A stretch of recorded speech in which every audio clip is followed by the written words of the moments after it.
नारायणी विद्याविहार शाळा परिवार वती हूँ उर्वी भट्ट 186 पुस्तक संवादમાં આપ સૌનું સ્વાગત કરું છું। કાર્યક્રમની શુભ શરૂઆત પ્રાર્થના થકી કરીશું। હું શ્રી વિરેન્દ્રભાઈ રાણા સરને પ્રાર્થના કરવા માટે વિનંતી કરું છું।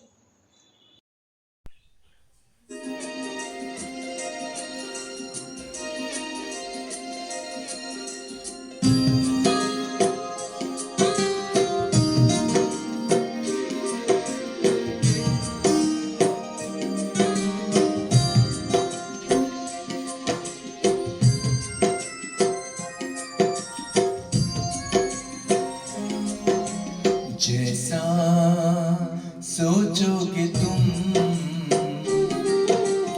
वैसा बन जाओगे, जैसा कर्म होगा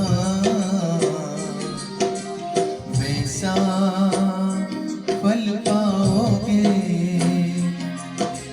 श्रेष्ठ कर्म का आधार है खुद का कर लो दर्शन, यही जीवन का सार है, यही जीवन का सार है। जैसा सोचोगे तुम वैसा बन जाओगे।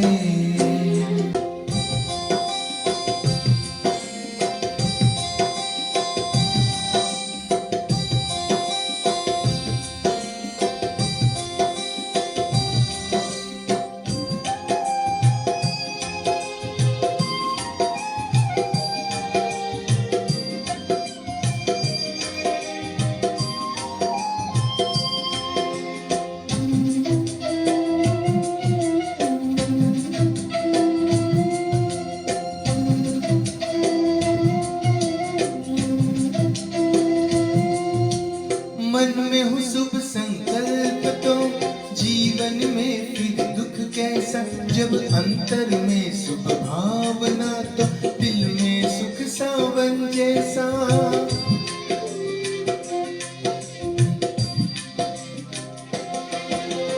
हार कर जो ना हारे जीत उसे की होती है, घनघोर अंधेरे में भी जलती जगमग उसकी ज्योति है। जैसा देखोगे तुम वैसा बन जाओगे, जैसा चाहोगे तुम वैसा बन जाओगे।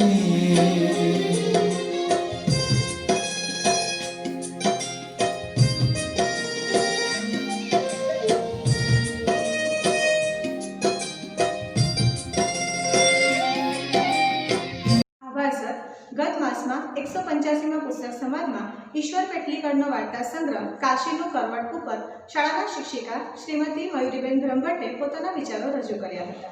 આજે 186 પુસ્તક સંવાદમાં શાળાના શિક્ષિકા કુમારી શ્રુતિબેન પટેલ પુસ્તક થિંક એવરેસ્ટ ઉપર પુસ્તક સંવાદ આપશે, જેમાં જાણીતા આઈપીએસ ઓફિસર શ્રી અતુલ કરવલ અને અનિતા કરવલના પ્રવાસ સાહસને તેમજ સૃષ્ટિના અદ્ભુત સૌંદર્યને તેની વિશાળતા સાથે રોમાંચક સાહસોને પ્રગટ કરતું પુસ્તક થિંક એવરેસ્ટ, જેનો અનુવાદ સૌરભ શાહે કર્યો છે અને પ્રસ્તાવના આઈપીએસ કિરણ બેદીએ લખેલી છે।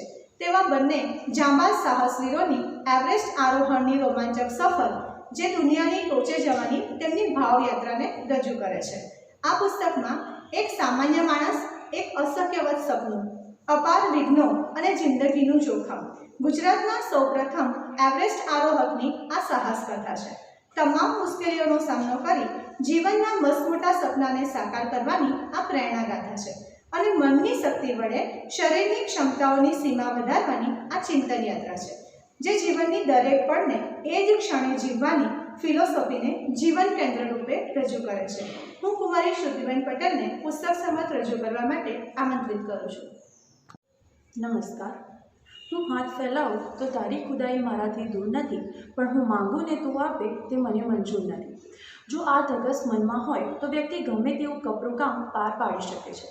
આવા અભિગમ સાથે માઉન્ટ એવરેસ્ટની ટોચ પર પહોંચીને ભારતીય ધ્વજ ફરકાવનાર joint commissioner of police Atul Karwal પ્રથમ ઓલ ઇન્ડિયા સર્વિસના ઓફિસર છે. કહેવાય છે ને, ભાવતું હતું અને વેધે કર્યું. તેમ એકવાર જ્યારે આઈપીએસ સાથીએ જણાવ્યું કે માઉન્ટ એવરેસ્ટ ચડવા પોલીસ ઓફિસરોનું એક્સપેડિશન એટલે કે અભિયાન યોજાવાનું છે, ત્યારે જ પહાડી પ્રેમી અતુલ કરવલે નક્કી કર્યું કે તેઓ આ એવરેસ્ટ ચડવાનું સાહસ કરશે. પર્વતારોહણનો કોઈ જ અનુભવ ન હોવા છતાં તેમણે હિંમત કરી. પહેલાં તો તેમણે ઉત્તરકાશીના વર્લ્ડ બેસ્ટ માઉન્ટેનિયર ઇન્સ્ટિટ્યૂટમાં ટ્રેનિંગ લીધી.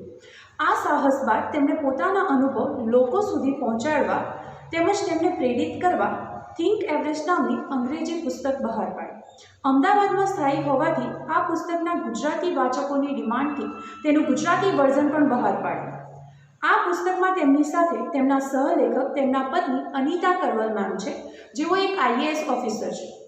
અતુલ કરવલ સરની ટ્રાવેલોંગ ડાયરી અને માઉન્ટ એવરેસ્ટ સર કરવાના અનુભવને શબ્દોમાં ઢાળી તેનું ઉત્કૃષ્ટ ગોઠવણી કરી પુસ્તક વાંચતા વાંચતા મનને એવરેસ્ટ તરફ લઈ જવાનો શ્રેય અનિતા કરવલ મેમને જાય છે. તેમની મોટી દીકરી 23 પ્રકરણ પૈકી 21મું પ્રકરણ સપનાઓ હશે તો જ સાકાર થશે લખાયું છે. તેમજ તેમની નાની દીકરી દ્વારા ટેકનિકલ ટર્મનું આકૃતિ રૂપે નિરૂપણ થયું છે. લેખકે આ પુસ્તક તેમને હંમેશા પ્રેરણા આપતા તેમના પિતા અને અનિતા કરવલ મેમના માતાને સમર્પિત કર્યું છે. તેમજ આ દુનિયાના દરેક બાળકને તેમના સપનાઓના સાથ નિભાવવાની નાની અરજી સાથે પ્રેરણાત્મક, ચિંતનાત્મક રીતે આ પુસ્તક અર્પણ કર્યું છે. પુસ્તકની પ્રસ્તાવના રેમન મેગ્સેસ એવોર્ડ પ્રાપ્ત કરતા ઇન્ડિયન પોલીસ સર્વિસના નિવૃત્ત એવા કિરણ બેદી દ્વારા લખાયેલી છે. આપણા વિચારોથી જ ઘડાતા આપણે, જે વિચારતા તે જ બની જતા આપણે. ગૌતમ બુદ્ધ દ્વારા કથિત ઉક્તિથી તેમના એવરેસ્ટ ચઢાણની ચિંતન યાત્રા તેમજ અનુભવ યાત્રાની આપણે શરૂઆત કરીશું. આ પુસ્તકમાં અતુલ સરની અનુભવ યાત્રા કુલ 23 પ્રકરણમાં વિભાજિત થયેલી છે. પુસ્તકની શરૂઆતમાં જ માઉન્ટ એવરેસ્ટ ચડવા માટેનો નકશો આપ્યો છે. નકશામાં બેઝ કેમ્પથી ખુંબો આઈસફોલ થઈને કેમ્પ 1 પર જવાનો માર્ગ છે. ત્યાંથી વેસ્ટર્ન CWMના રસ્તે કેમ્પ 2 પર જવાનો માર્ગ છે. કેમ્પ 2 થી કેમ્પ 3 અને ત્યાંથી સાઉથ કોલ યલો બેન્ડ પાર કરીને કેમ્પ 4 પર જવાનો માર્ગ દર્શિત છે. કેમ્પ 4 થી સાઉથ સમિટ પાર કરીને એવરેસ્ટ શિખર પર પહોંચવાનો માર્ગ દર્શાવવામાં આવ્યો છે. એવરેસ્ટ આરોહણના જો તમે આંકડા જોશો તો તમને ખબર પડશે કે એવરેસ્ટ પર 80% મોત શિખર પરથી પાછા ફરતી વખતે થાય છે. પણ આ વિષયની જાણકારી હોવામાં અને એમાં તમારું નામ પણ સામેલ થઈ જાય એવી પરિસ્થિતિમાં મુકાઈ જવામાં ઘણો મોટો ફરક છે. ચાલી જશે, ફાવી જશે ની જ આ લેખકની જે ભૂલ છે એ એમના માટે પ્રાણઘાતક સાબિત થઈ હોય. લેખક કહે છે કે પર્વતની ઊંચાઈ પર ઓક્સિજનનો અભાવ તમારા શરીર અને મગજ પર ભાતભાતની અસર કરે છે. હાઇપ્રોક્સિયાને કારણે શારીરિક માનસિક ક્રિયાઓ પ્રતિક્રિયાઓ મંદ અને સુસ્ત થઈ જાય છે. મગજ પૂરેપૂરી ક્ષમતાથી કામ ન કરે અને ઉપરથી પહાડોની પરિસ્થિતિમાં એકાએક પલટો ખાતી હોય છે. આંખના પલકારામાં તો હવામાન સહિત બધું જ બદલાઈ જતું હોય છે. આવી પરિસ્થિતિમાં લેખક જીનીવા સ્પરનો જ્યારે ધાર ઉતરી લીધા પછી તેમને ખ્યાલ આવ્યો કે તેમનો જમણો કેપ્રોન જરા ઢીલો થઈ ગયો છે. પણ મનમાં થયું કે ચાલી જશે અને તેઓ એક જોખમી ઢળાવ ઉતરતા નીચે ગબડવા માંડ્યા અને એકાએક એક દોરડું હાથમાં આવતા તેમને કચકચાવીને પકડ્યું અને નીચે ગબડતા અટકી ગયા. પરંતુ તેમનો કેપ્રોન ઢીલો થઈ જવાને કારણે તેમનાથી ઊભું ન થવાયું. ત્યાં તેમને અણીના સમયે મદદ મળી અને તેઓ આગળ વધી શક્યા. તેઓએ આ ખરાબ અનુભવ સાથે પ્રથમ પ્રકરણની શરૂઆત કરી છે, જેથી વાચકોને ખ્યાલ આવે કે કોઈ પણ કાર્ય કરતી વખતે મુશ્કેલીઓ તો આવે જ છે. કોઈ પણ કાર્ય કરતી વખતે મુશ્કેલીઓ આવે તે સમયે મન મક્કમ રાખીને હું કરીને જ જંપીશ એવો ભાવ જો મન અને મસ્તિષ્કમાં હોય તો કોઈ કાર્ય મુશ્કેલ નથી. કહેવાય છે ને, લહેરો સે ડરકર નૈયા પાર નહીં હોતી, કોશિશ કરને વાલોं की કભી હાર નહીં હોતી. તેઓને શરૂઆતમાં જ હજી તો એવરેસ્ટ ચડવાનું નક્કી જ કર્યું છે અને એમાં જ ઘણા વિઘ્નો આવે છે. પરંતુ આ અડચણો વિશે હકારાત્મકતા કેળવી ને તેઓ આગળ વધે છે. ચીનમાં 2008માં યોજાયેલ ઓલિમ્પિકના કારણે તેમની ત્યાંની સ્થાનિક સમસ્યાઓને કારણે એ વર્ષે કોઈ એવરેસ્ટ ચઢાણ નહીં થાય એમ જાહેર થઈ. છતાં મનની હકારાત્મકતા પ્રભાવી રીતે જીતી ગઈ. અહીં એક રસ્તો બંધ થાય તો બીજા રસ્તા મળશે જ એવું માનતા એમના પત્ની અહીં સાચા ઠર્યા. અતુલ સર માઉન્ટ એવરેસ્ટ સર કરવા પાછળ એમના મનને સતત પ્રેરણા આપવાનો શ્રેય એમના પત્નીને જાય છે. આગળના પ્રકરણમાં શરૂઆતના વર્ષો, જેમાં લેખક તેમના જન્મથી લઈને પોલીસ અધિકારી બનવા સુધીની વાતોનું વિવરણ કરેલું છે. હવે તેમની યાત્રાનો પ્રારંભ થાય છે. તેમની યાત્રા 28 માર્ચ 2008ના રોજ દિલ્હીથી શરૂ થઈ જાય છે. તેઓ અને તેમની ટીમ 28 માર્ચના રોજ જમીન માર્ગેથી દિલ્હીથી કાઠમંડુ જવા નીકળે છે અને તેઓ 5 એપ્રિલના રોજ કાઠમંડુ પહોંચી જાય છે. કાઠમંડુથી નામચે બજાર સુધીની 3 દિવસની સફરનું અહીં વિગતવાર વર્ણન કરેલ છે. સાથે સાથે પર્વતારોહણમાં તેઓને મદદ કરતા શેરપાઓ વિશે માહિતી આપી છે, જેવી કે શેરપાઓ અલગ અલગ કેટેગરીના હોય છે. સૌથી નીચલા ક્રમે પોર્ટર હોય છે. એમનામાં જે અનુભવી અને આવડતવાળા પુરવાર થાય તે પર્વતારોહકો સાથે ઉપર જનારા ક્લાઇમ્બિંગ શેરપાઓ બને છે અને તેમને વધારે પૈસા મળે છે. એમની ઉપર હોય છે હેડ શેરપા, જે દરેક ટીમને સોંપવામાં આવેલ શેરપાઓની કામગીરી પર દેખરેખ અને આરોહણનો માર્ગ નક્કી કરે છે. આ ઉપરાંત તેઓને જરૂરી ચીજવસ્તુઓ અને ખોરાકનો બંદોબસ્ત પણ કરે છે. રાતવાસુ માટેની જગ્યા શોધી તંબુ લગાવે અને બીજી નાની મોટી તમામ બાબતોનું ધ્યાન રાખે. અને સૌથી ઉપર હોય છે ગાઈડ, જે સ્થાને બહુ ઓછા શેરપાઓ પહોંચી શકતા હોય છે. હેડ શેરપા અને ગાઈડ વચ્ચે સૌથી મોટો તફાવત જો હોય તો તે છે અનુભવ. આ સાથે સાથે શેરપાઓના જીવન વિશે પણ અહીં વિસ્તૃત વર્ણન કરેલ છે. લગભગ શેરપાઓની મદદ વગર આ એવરેસ્ટની યાત્રા અશક્યવત લાગે છે. હવે બેઝ કેમ્પમાં તેમનું આગમન થાય છે. આ પ્રકરણમાં 8 એપ્રિલ 2008થી 12 એપ્રિલ 2008 સુધી નામચે બજારથી ડેંગબોરો સુધી 5 દિવસનું વર્ણન કરેલું છે. આ પ્રકરણમાં પ્રકૃતિની સાથે સાથે ત્યાંના ગામડાઓ તેમજ ત્યાંના લોકોનું, ત્યાંની સંસ્કૃતિનું વાતાવરણમાં ફેરફાર સાથે કઈ રીતે તાલમેલ મેળવાય છે તેનું વર્ણન છે. આ ઉપરાંત તેઓના મનમાં રહેલા સપનાને વાસ્તવિકતામાં કેવી રીતે પરિણમે છે તેની વાત કરી છે. આ પ્રકરણમાં તેઓએ તેમની પર્વતારોહણની ટ્રેનિંગ વખતના અનુભવોને શબ્દસહ વહેંચ્યા છે. લેખક કહે છે કે હજુ તો ઘણું બધું શીખવાનું બાકી છે. આ પ્રકરણમાં તારીખ 13 એપ્રિલથી 18 એપ્રિલ 2008 લાંબુસેથી બેઝ કેમ્પ સુધીના કુલ 6 દિવસના અનુભવોનું ચિત્રણ કર્યું છે. અહીં તેમણે એક પર્વતારોહકોએ કેટલી બહાદુરી બતાવી, કેટલું એક દિવસમાં ચઢાણ કરવું તે વિશે માહિતી છે. અહીં પર્વતારોહણનો એક વર્ણલખ્યો નિયમ હોય છે: ઉપર ચડતા જાઓ અને નીચે આવીને સૂઈ જાઓ. મતલબ એ છે કે પર્વતારોહકોએ રોજ થોડું થોડું ઉપર ચડતા જવાનું. એક દિવસમાં અંદાજે 1000 ફીટથી વધુ ચઢાણ ન થાય તેની તકેદારી રાખવાની. એટલું ચડ્યા પછી થોડાક નીચે ઉતરીને રાતવાસો કરવો.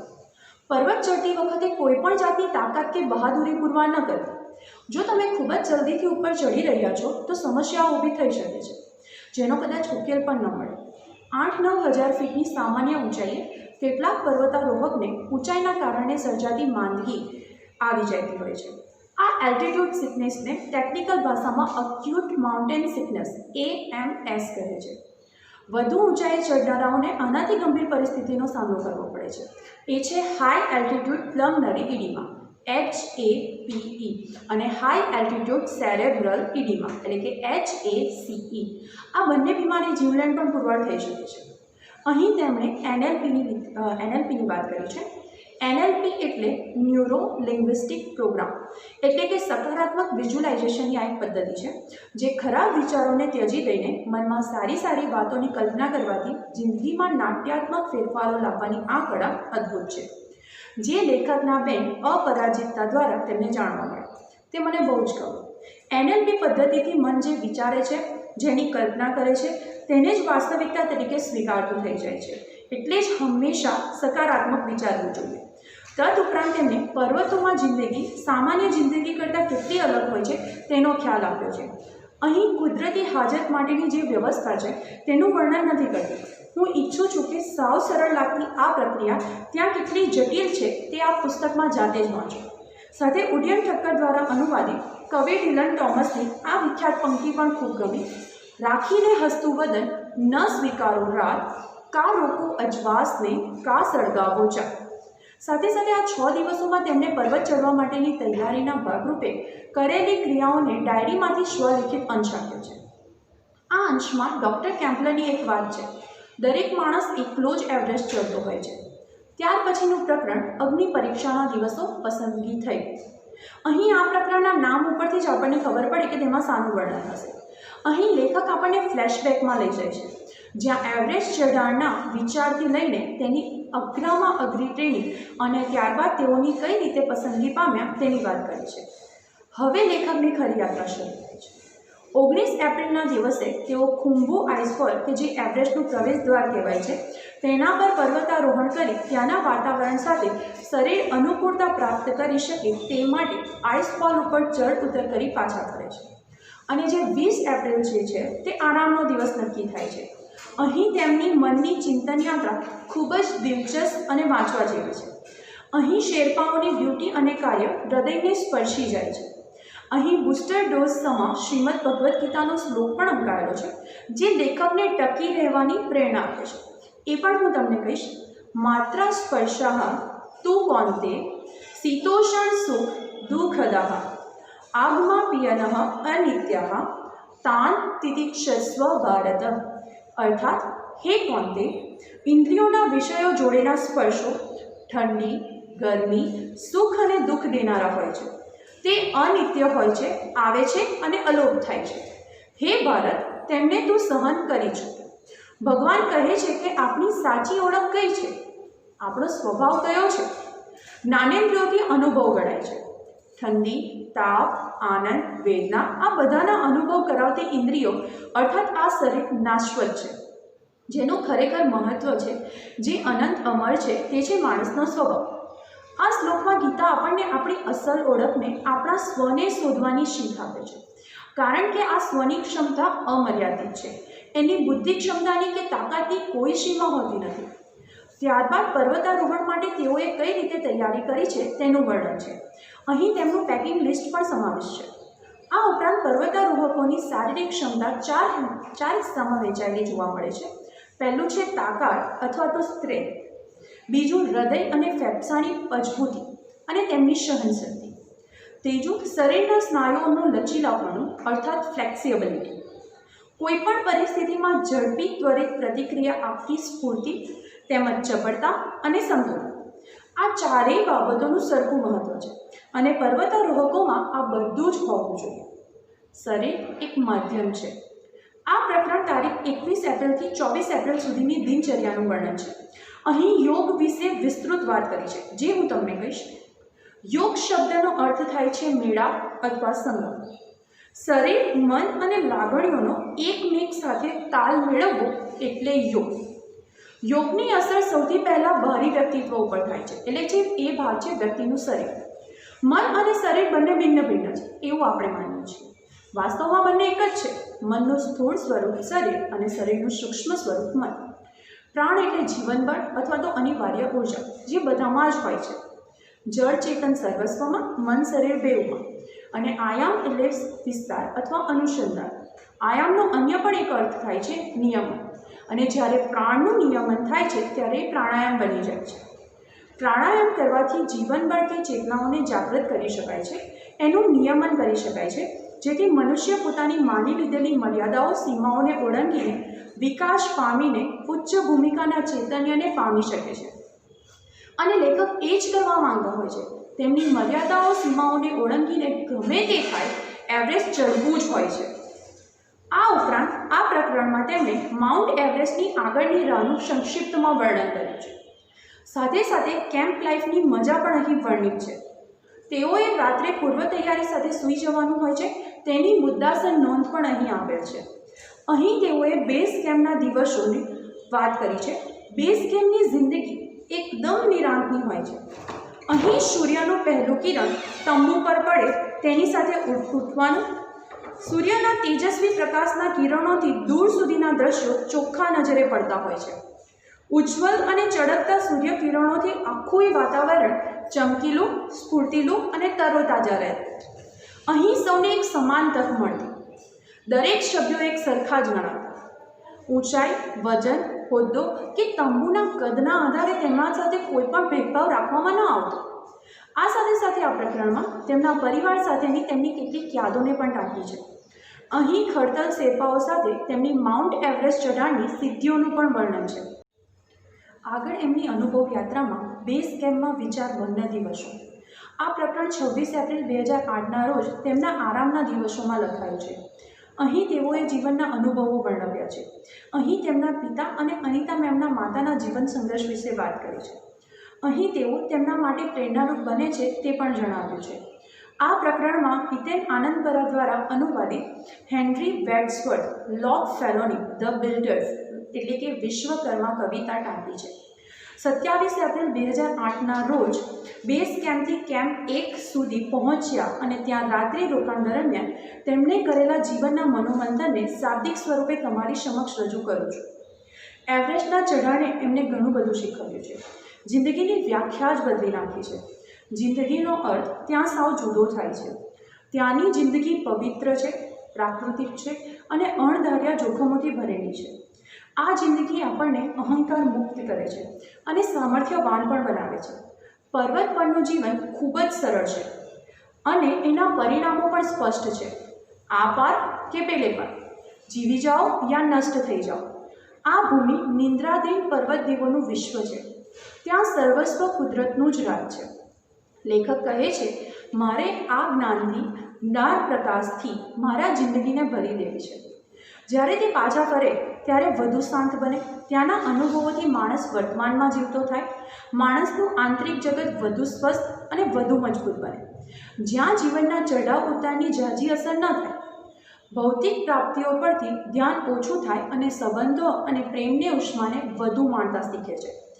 ભૌતિક સગવડો વિનાની અને મોટાભાગના વિક્ષેપો વિનાની તદ્દન સાદી, સરળ અને ઉત્કટ જિંદગીનો અનુભવ પહાડો ઉપર થાય છે. આ અનંત વિશ્વમાં આપણે એક રજકણ કરતાં પણ ક્ષુદ્ર છીએ.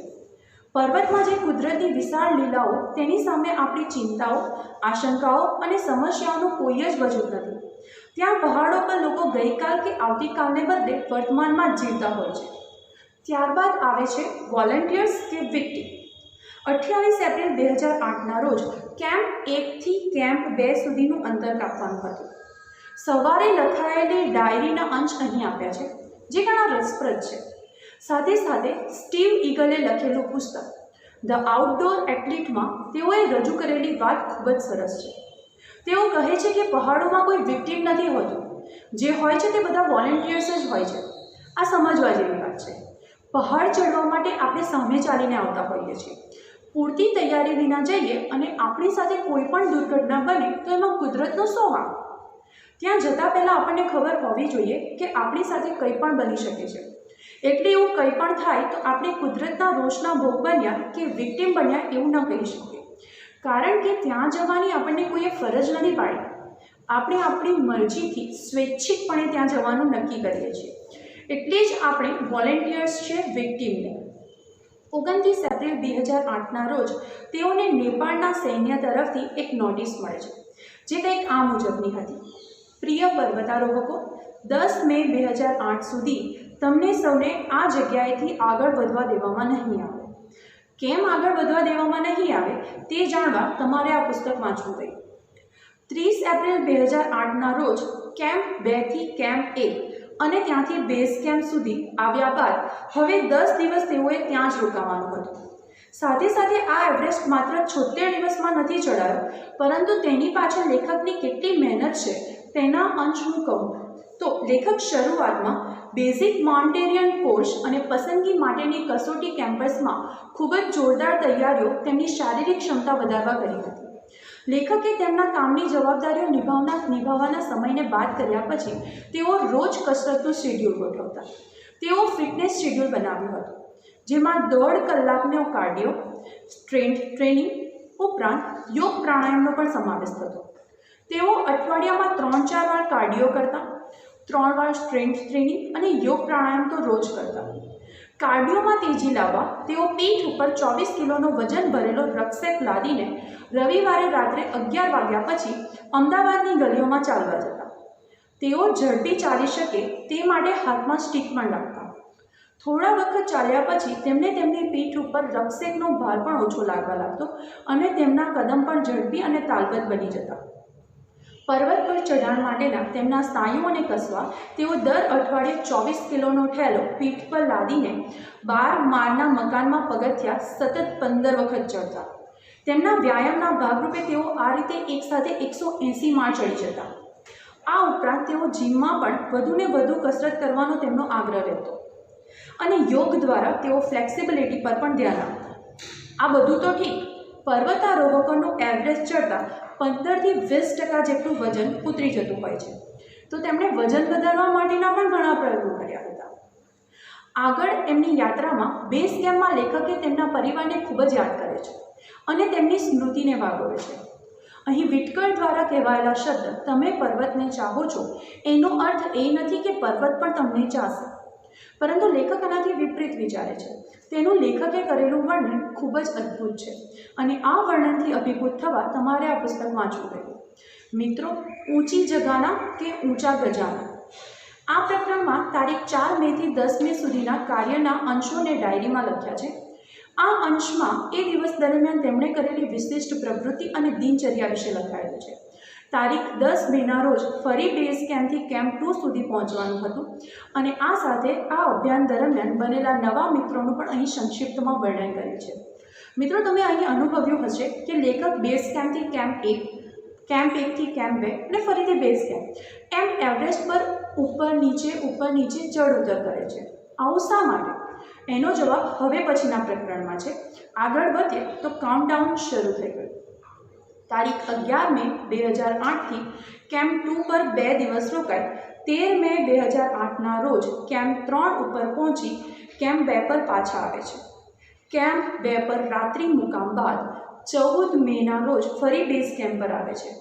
મિત્રો, આ રીતે વારંવાર બેઝ કેમ્પથી કેમ્પ 1, બેઝ કેમ્પથી કેમ્પ 2 અને ફરીથી બેઝ કેમ્પથી કેમ્પ 3, ફરીથી બેઝ કેમ્પ એમ પર્વતારોહકો આ રીતે પોતાનું શરીર કેળવતા હોય છે. પહાડ પર ઊંચાઈમાં વધારો થતો જાય છે તેમ તેમ હવામાં ઓક્સિજનનું પ્રમાણ પણ ઘટતું જાય છે. શરીર આવા વાતાવરણ સાથે તાલમેલ બેસાડતું થાય એ માટેની જે પ્રક્રિયા છે એને અક્લાઇમેટાઇઝેશન કહે છે. હવે ફાઇનલી તેમને નવું અને છેલ્લું ટાઈમ ટેબલ 17 મેના રોજ મળી જાય છે, જેમાં એમણે 18 મે 2008 શિખરના અંતિમ ચડાવ માટે નીકળવાનું હોય છે અને 24મી મે તેમને પાછા ફરવાનું હતું. એટલે કે 7 દિવસનું વિગતવાર ટાઈમ ટેબલ તેમને મળ્યું હતું. 18 મે 2008ના રોજ શરૂ કરાયેલું અભિયાન હવે ઇતિહાસ રચશે કે પછી નિરાશા કરશે? કોઈ આપત્તિ આવશે કે પર્વતદેવ વિના વિઘ્ને લેખકને આવકારશે? અત્યાર સુધીની મહેનત ફળશે કે નહીં? પ્રકૃતિ આશીર્વાદ આપી સાક્ષી બનશે કે તોફાની બની તેનો સાક્ષાત્કાર કરાવશે? આંખ સામે ઉભેલો અડીખમ હિમરાજ લેખકના હસ્તને સ્પર્શવાનો મોકો આપશે કે નહીં? આપશે તો શું તે એકદમ સરળ હશે? આ તમામ પ્રશ્નોના જવાબ મેળવવા તમારે આ પુસ્તક વાંચો એવો હું આગ્રહ રાખું છું. બેઝ કેમ્પથી કેમ્પ 1, કેમ્પ 1થી કેમ્પ 2, કેમ્પ 2થી 4 અને કેમ્પ 4થી એવરેસ્ટ શિખર. બોલવામાં સાવ સરળ લાગતા શબ્દોને આંબવામાં કેટલા કઠિન હશે તે રોમાંચ અનુભવવા આ પુસ્તક વાંચવું જ રહ્યું.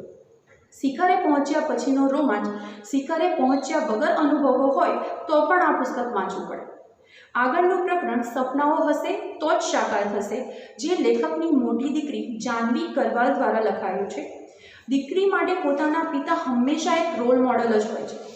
પિતા દીકરી વચ્ચેના સંબંધને ખૂબ જ પ્રેમપૂર્વક અહીં દર્શાવવામાં આવ્યું છે. ત્યારબાદના પ્રકરણમાં તેઓએ પ્રકૃતિ વંદના કરી છે. સાથે સાથે તેમણે આ અભિયાન દરમિયાન થયેલા 4 માથા અનુભવો વિશે પણ લખ્યું છે. લેખક જણાવે છે કે શા માટે આખા અભિયાન દરમિયાન વારંવાર તેમને લાગતું રહ્યું કે ભગવાન તેમનું ધ્યાન રાખે છે. અભિયાન દરમિયાન અનુભવાયેલી 4 મોટી ઘટનામાં ચારેય બાજુથી તેઓ ઘેરાઈ ગયા હતા અને જો તેમને મદદ ન મળી હોત તો તેમને એના ગંભીર પરિણામો ભોગવવા પડ્યા હોત અથવા તો શિખર પર ચડવાનું કે પહોંચવાનું અભિયાન પડતું મૂકવું પડ્યું હોત. આ ચારેય ઘટનાઓ વખતે લેખકને એવી અણધારી મદદ મળી છે જાણે સર્વશક્તિમાન ઈશ્વર તેમનું ધ્યાન રાખી રહ્યો હોય કે લેખક નિષ્ફળ ન જવા જોઈએ. લેખક કહે છે કે તેમની સફળતામાં ભગવાનનો હાથ છે. એ અદૃશ્ય રહીને સતત તેમની સાથે તેમના ગાઈડ તેમજ તેમના ટૂર ઓપરેટર તરીકે કામ કરતા હતા. એવરેસ્ટનું આરોહણ લેખક માટે માત્ર જીવનનો સૌથી મોટો અનુભવ નથી, તેમના જીવનમાં ઘણું મોટું પરિવર્તન લાવનારો અનુભવ પણ છે. અહીં એવરેસ્ટ પર તેમના બદલાયેલા દૃષ્ટિકોણની વાત કરી છે. એવરેસ્ટ પછી શું? લેખકના શબ્દોમાં કહું તો એવરેસ્ટ પછી મારી જિંદગીમાં કોઈ પરિવર્તન આવ્યું છે? ડેવિડ બોર્ડમેન કહે છે, એવરેસ્ટનું શિખર તમને ઈચ્છાઓની કેદમાંથી મુક્તિ અપાવે છે. એવરેસ્ટ આરોહણ પહેલાં મારે માટે એ પર્વત એક પૂરી ન થઈ હોય તેવી ઈચ્છા, માંડ પોતાનું અસ્તિત્વ જાળવી રાખતી આશા અને મારી અનંત અભિલાષાઓની અભિવ્યક્તિ સમાન હતો. એવરેસ્ટ આરોહણ પછી જિંદગીના ઘણા બધા મૂલ્યવાન સત્યો આપોઆપ મારી સમક્ષ પ્રગટ્યા છે. મને ખબર નથી કે આ પર્વતરાજની અપેક્ષાઓ હું પૂરી કરી શક્યો છું કે નહીં, પણ એને મારા બધા સપનાઓ સાકાર કરી આપ્યા છે. સપના સાકાર કરવા ઉપરાંતની કૃપાઓ પણ એને મારા પર ભરપૂર વરસાવી છે. એણે મને સાદગીનો આનંદ માણતા શીખવાડ્યું, જિંદગી કેટલી બધી ગૂંચ રહિત અને સરળ બની શકે છે એ શીખવાડ્યું, જિંદગીમાં સૌની સાથે હળીમળીને આનંદ વહેંચતા રહેવાનું ખરું મૂલ્ય સમજાવ્યું અને કુદરતના તત્વો સાથે સંવાદ સાધતા શીખવાડ્યું છે. મને લાગ્યું છે કે હું ભગવાનનો લાડકો દીકરો છું. એ જ મારી સંભાળ રાખે છે, રક્ષા કરે છે અને આશીર્વાદ આપે છે. મારા જીવનની ક્ષિતિજો ઉપર એવરેસ્ટ શિખર પરથી એટલા તો આશીર્વાદ વરસ્યા છે કે હવે મને મારી જીવનની કોઈ પણ સમસ્યા નાની લાગે છે. અને સૌથી સારી વાત એ છે કે આ અનુભવ મારામાં ખજાનાની જેમ સમાઈ ગયો છે. મને જ્યારે જરૂર પડે ત્યારે હું એમાંથી તાકાત મેળવી શકું એમ છું. ક્યારે પણ આ ખજાનો કોઈ મારા પાસેથી લૂંટી શકે એમ નથી, કારણ કે એ મારી અંદર સુધી સમાઈ ગયો છે. સાથે સાથે લેખક દ્વારા લખાયેલું એક ચિંતનાત્મક લખાણ પણ હું તમારી સમક્ષ રજૂ કરીશ, જે આ પુસ્તકનો સાર છે. જિંદગીના ઘડતર સમય દ્વારા જ થાય છે. કેટલાક માટે જે આજ છે તે વિશ્વના બીજા હિસ્સાઓમાં રહેનારા માટે ગઈકાલ છે અને બીજા કેટલાક માટે આવતીકાલ છે. ગઈકાલ સાથે આપણે જે કંઈ પણ કર્યું છે તે આજ માટે હજુ કશું બગડ્યું નથી. આ આજમાં આપણી માનસિક શારીરિક સીમાઓને ઓળંગીને આપણે ગઈકાલના અનુભવો તરીકે તથા પાઠ શીખવામાં વાપરીએ તો એવરેસ્ટ જેવડા આપણા કોઈ પણ કામ કરી શકીએ છીએ. ગઈકાલના અને આજના અનુભવોના આધારે આપણે આવતીકાલની રચના કરીએ છીએ. આંખમાં સામે જો કોઈ ઉદ્યાંત લક્ષ્ય નહીં હોય તો જિંદગીનો મહામૂલો સમય આડી અવળી વાતોમાં જ વેડફાઈ જશે. માટે આપણે વિચારવાનું છે કે સીમાઓ ક્યાંય હોતી જ નથી અને પછી મોટા સપના જોવાના છે. સપના તમે ખુલ્લી આંખે જો કે બંધ આંખે કોઈ ફરક નથી પડતો, મહત્વ સપના જોવાનું છે. લગભગ એક સદી અગાઉ સ્વામી વિવેકાનંદ કહી ગયા, એક વિચાર લો અને તેને તમારી જિંદગીનું ધ્યેય બનાવી દો. એના વિશે જ વિચારો, એના જ સપના જુઓ, એ વિચાર જ જીવો. તમારું મગજ, તમારું સ્નાયુ, તમારી એક એક નસ, શરીરના દરેક અંગને એ વિચારથી ભરી દો અને એ વિચાર સિવાયના મનમાં બધું જ, બીજું કશું જ ન રાખો. સફળતા આ જ રીતે પ્રાપ્ત થશે અને મહાન આધ્યાત્મિક પુરુષો પણ આ જ રીતે મહાન બન્યા છે. જાણો કે તમારી તકદીરના ઘડવૈયા તમે પોતે જ છો. તમે આ બધું કરવા માંગો છો આજે, અત્યારે વિચાર કરવો છે, સપના જોવા છે. તમારી અંદરની જાતના કોઈ દૂરના ખૂણે બેસી જાઓ અને નક્કી કરો કે તમારી બહાર શું કરવાની ઈચ્છા છે. તમે સમગ્રપણે શું બનવા માંગો છો? જો તમને ખબર હોય કે સીમા હોતી જ નથી તો તમે તમારી જાતને ક્યાં સુધી લઈ જઈ શકશો? લખી લો. આજથી જ એ દિશામાં કામ કરવાનું શરૂ કરો. પછી જુઓ કે તમે જે કરવા ધારો છો તેમાં કેટલી બધી શક્તિ, તાકાત કે ઉર્જા ઉમેરાતી જાય છે. તમામ એવરેસ્ટ પહેલી નજરે આરોહણ માટે અશક્યવત જ લાગે છે, પણ એક એક ડગલું ભરીને તમે એની ટોચ પર પહોંચી શકો છો.